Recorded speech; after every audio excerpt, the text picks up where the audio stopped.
யோபு 4ஆம் அதிகாரம் 1ஆம் வசனம் முதல் 21ஆம் வசனம் வரை. அப்பொழுது தேமானியனாகிய எலிப்பாஸ் பிரதியுத்தரமாக, நாங்கள் உம்முடனே பேச துணிந்தால் ஆயாசப்படுவீரோ? ஆனாலும் பேசாமல் அடக்கிக் கொள்ளத்தக்கவன் யார்? இதோ நீர் அநேகருக்கு புத்தி சொல்லி இளைத்த கைகளை திடப்படுத்தினீர். விழுகிறவனை உம்முடைய வார்த்தைகளால் நிற்க பண்ணி தள்ளாடுகிற முழங்கால்களை பலப்படுத்தினீர். இப்பொழுதோ துன்பம் உமக்கு நேரிட்டபடியினால் ஆயாசப்படுகிறீர். அது உம்மை தொட்டதினால் கலங்குகிறீர். உம்முடைய தெய்வ பக்தி உம்முடைய உறுதியாயும் உம்முடைய வழிகளின் உத்தமம் உம்முடைய நம்பிக்கையாயும் இருக்க வேண்டியதல்லவோ? குற்றமில்லாமல் அழிந்தவன் உண்டோ?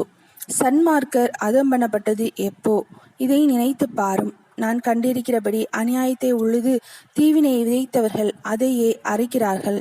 தேவனுடைய சுவாசத்தினாலே அவர்கள் அழிந்து அவருடைய நாசியின் காற்றினாலே நிர்மூலமாகிறார்கள். சிங்கத்தின் கெர்ச்சிப்பும் துஷ்ட சிங்கத்தின் முழக்கமும் அடங்கும். பாலசிங்கங்களின் பற்களும் தகர்ந்து போம். கிளச்சிங்கங்கள் இரையில்லாமையால் மாண்டு போம். பாலசிங்கங்கள் சிதறுண்டு போம். இப்போதும் ஒரு வார்த்தை என்னிடத்தில் இரகசியமாய் அறிவிக்கப்பட்டது. அதனுடைய மெல்லிய ஓசை என் செவியில் விழுந்தது. மனுஷன் மேல் அயர்ந்து நித்திரை இறங்குகையில் தரிசனங்களில் பலவித தோற்றங்கள் உண்டாகும் போது தீயிலும் நடுக்கமும் என்னை பிடித்தது. என் எலும்புகள் எல்லாம் நடுங்கினது. அப்பொழுது ஒரு ஆவி என் முகத்துக்கு முன்பாக கடந்தது. என் உடலின் மயிர் சிலிர்த்தது. அது ஒரு உருப்போல என் கண்களுக்கு முன் நின்றது. ஆனாலும் அதன் ரூபம் இன்னதென்று விளங்கவில்லை. அமைதல் உண்டாயிற்று. அப்பொழுது நான் கேட்ட சத்தமாவது, மனுஷன் தேவனை பார்க்கிலும் நீதிமானாய் இருப்பானோ? மனுபுத்திரன் தன்னை உண்டாக்கினவரை பார்க்கிலும் சுத்தமாய் இருப்பானோ? கேளும், அவர் தம்முடைய பணிவிடைக்காரிடத்தில் நம்பிக்கை வைப்பதில்லை. தம்முடைய தூதரின் மேலும் புத்தியினத்தை சுமத்துகிறாரே.